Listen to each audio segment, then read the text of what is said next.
saya Sania, dan seperti biasa program ini menyajikan informasi mengenai rekap serta prediksi kondisi market terkini. Dan minggu ini kita akan membahas mengenai BOE hawkish terhadap GBP USD yang meningkat. Langsung aja kita mulai dari kategori yang pertama, yaitu Euro USD. Pasangan Euro USD bertahan di sekitar 50% dari penurunan di angka 1.1437 pada level support langsung.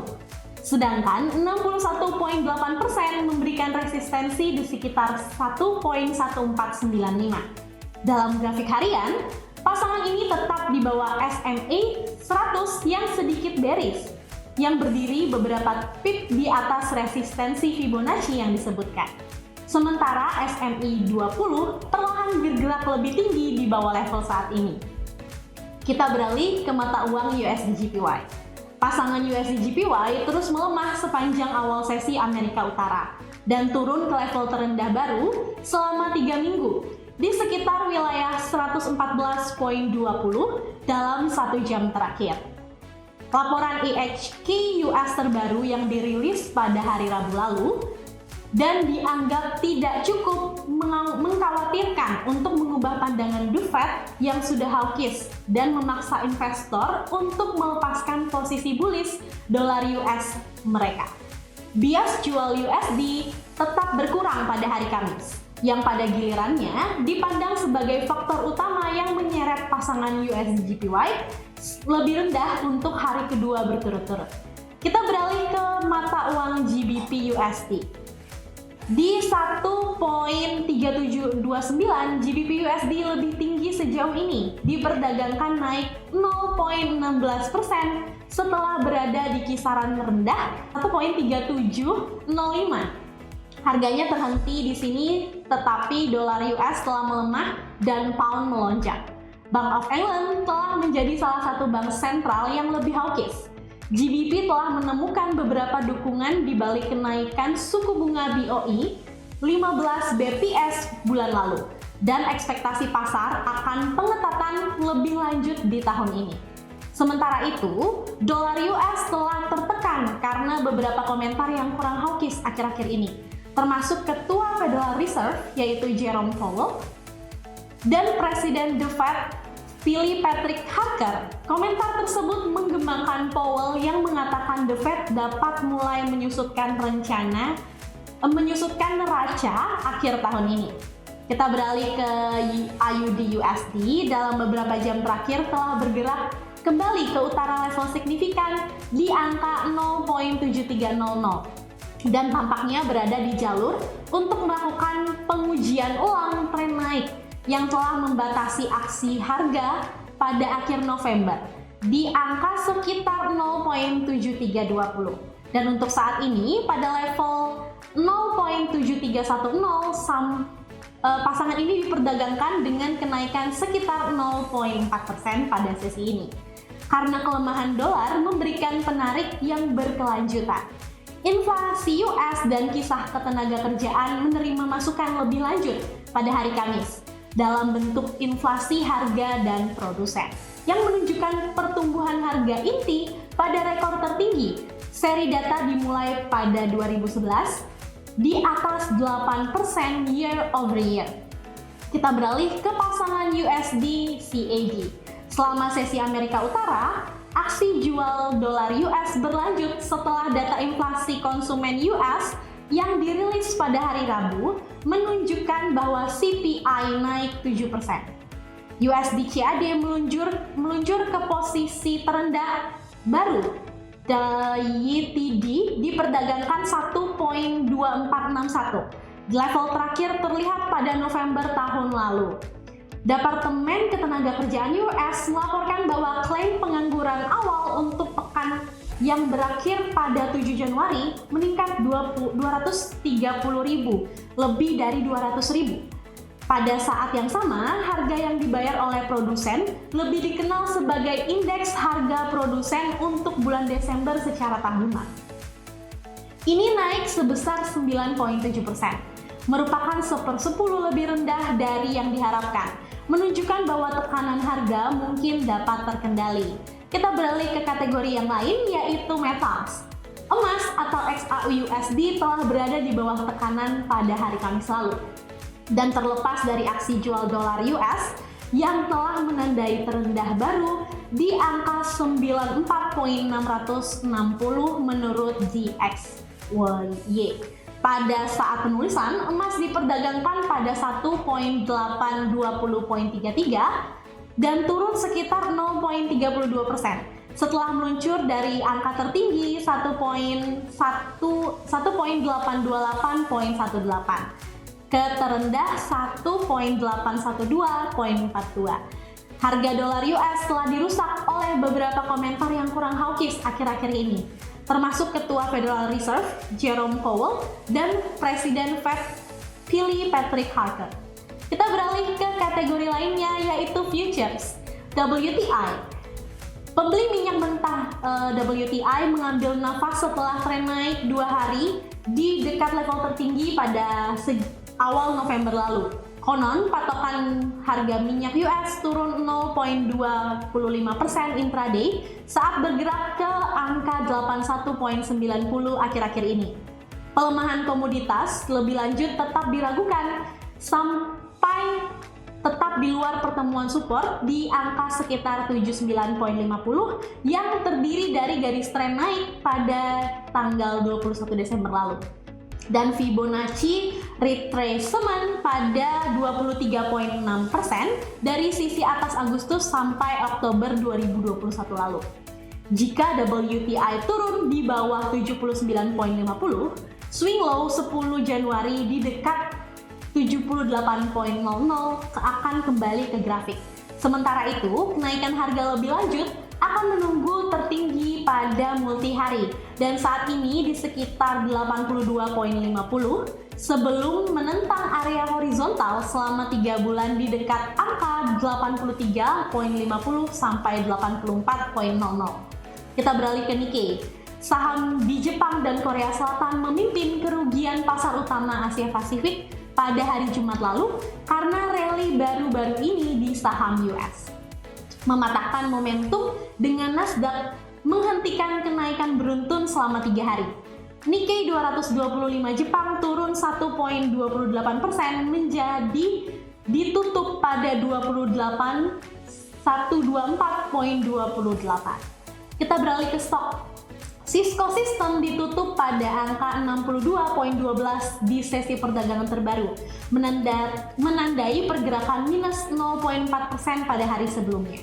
Langkah ini tertinggal dari kenaikan harian S&P 500 sebesar 0.28%. Wall Street akan mencari hal positif dari Cisco System saat mendekati tanggal laporan pendapatan berikutnya.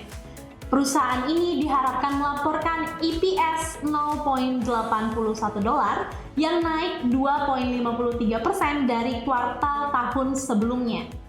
Sementara itu, perkiraan konsensus terbaru menyerukan pendapatan sebesar 12.65 miliar naik 5.77% dari kuartal tahun sebelumnya. Estimasi konsensus ZAK setahun penuh Cisco menyerukan bahwa pendapatan $3.42 per saham dengan perubahan dari tahun ke tahun sebesar positif atau plus 6.21% dan plus 5.72% pada hari Kamis yang ditutup pada 61.50 minus 0.62 atau minus 1%. Kita beralih ke Coca-Cola. Coca-Cola menutup hari perdagangan terbaru di $60.90, bergerak plus 0.59% dari sesi perdagangan sebelumnya. Dan mulai hari ini, saham pembuat minuman terbesar di dunia telah naik 4.27% dari sebulan terakhir. Kita beralih ke Wall Street akan mencari hal positif dari Coca-Cola pada saat mendekati tanggal laporan pendapatan berikutnya. Pada hari itu, Coca-Cola akan diproyeksikan melaporkan pendapatan sebesar $0.4 per sahamnya, yang mewakili penurunan dari tahun ke tahun sebesar 14.89%. Sementara itu, perkiraan konsensus terbaru kami menyerukan pendapatan 8,94 miliar, naik 3,77% dari kuartal tahun sebelumnya. Kita beralih ke eBay.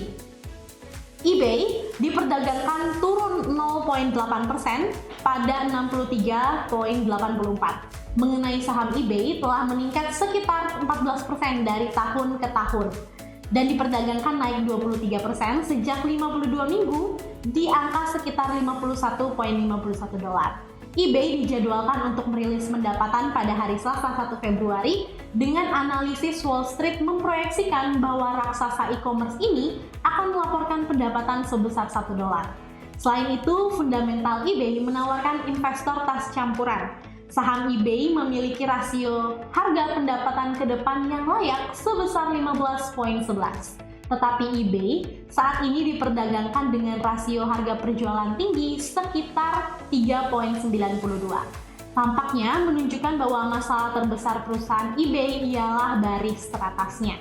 eBay juga memiliki neraca yang relatif baik dengan angka sekitar 14,56 miliar tunai dan total utang 9,31 miliar, membuat saham eBay menjadi pilihan yang layak bagi investor bernilai. Kita beralih ke Home Depot atau HD, menutup hari perdagangan terbaru di angka 389,40, bergerak positif atau plus 0,71% dari sesi perdagangan sebelumnya. Sebelum perdagangan hari ini, saham pengecer perbaikan rumah telah kehilangan 3,86% selama sebulan terakhir. Investor akan mengharapkan kekuatan Home Depot saat merilis pendapatan berikutnya yang diharapkan pada 22 Februari 2022. Perusahaan diperkirakan akan melaporkan EPS 3,22 naik 52% dari kuartal tahun sebelumnya. Sementara itu, perkiraan konsensus terbaru kami menyerukan bahwa pendapatan 32,82 miliar dolar naik 7,49% dari kuartal tahun sebelumnya. Untuk setahun penuh, perkiraan konsensus ZEC memproyeksikan pendapatan 15,49 per saham, pendapatan 150,08 miliar dolar. Yang akan mewakili perubahan masing-masing plus 28,76% dan naik plus 13,6% dari tahun sebelumnya. Itu dia rekap mengenai kondisi pasar minggu lalu. Bagaimana prediksi kondisi pasar minggu ini? Mulai dari hari Senin 17 Januari, data GDP year over year kuartal 4 China diperkirakan bertumbuh 3,7% dibanding sebelumnya 4,9%. Data retail sales year/year Desember China diperkirakan berada di angka 3,7% dibanding sebelumnya 3,9%. Pada hari Selasa 18 Januari, Bank of Japan akan mengumumkan suku bunga yang diperkirakan masih akan dipertahankan dan tidak berubah pada minus 0,1%. Dan data claimant count Desember Inggris diperkirakan mencatat minus 39K dibandingkan sebelumnya minus 49,8K. Data unemployed rate November Inggris diperkirakan 4,2% tidak berubah. Data ZEW Economic Sentiment Index Januari Jerman diperkirakan meningkat menjadi 34 dibanding sebelumnya 29,9. Data NY Empire State MFG Index Januari US diperkirakan sebesar 28 dibandingkan pada sebelumnya 31,9. Hari Rabu 19 Januari, data inflation rate year over year Desember Inggris diperkirakan meningkat menjadi 4,8% dibandingkan sebelumnya 4,7%. Terdapat beberapa data dari US juga, yaitu housing start Desember diperkirakan berada di angka 1,65 million yang sebelumnya 1,679 million. Building permit Desember diperkirakan berada di angka 1,72 million yang sebelumnya berada di angka 1,712 million. Gubernur of England Andrew Bailey dijadwalkan akan memberikan pidato pada hari Rabu nanti. Hari Kamis 20 Januari, data Balance of Trade Desember dari Jepang diperkirakan minus 20 miliar yen, dibandingkan sebelumnya minus 954,8 miliar yen. Data unemployment rate Desember Australia diperkirakan berada di angka 4,6%, sama dengan bulan sebelumnya. Terdapat beberapa dari US juga yang akan ditayangkan, yaitu initial jobless claim 15 Desember yang diperkirakan berada di angka 232K yang sebelumnya di 232K. Philip Fed MFG Index Januari berada sebelumnya di angka 18 yang sebelumnya berada di angka 15,4. And existing house home sales Desember berada di angka 6,35 million yang berada di sebelumnya 6,46 million. Kita beralih pada hari Jumat 21 Januari. Data inflation rate year over year Jepang diperkirakan meningkat 0,7% dibanding sebelumnya 0,6%.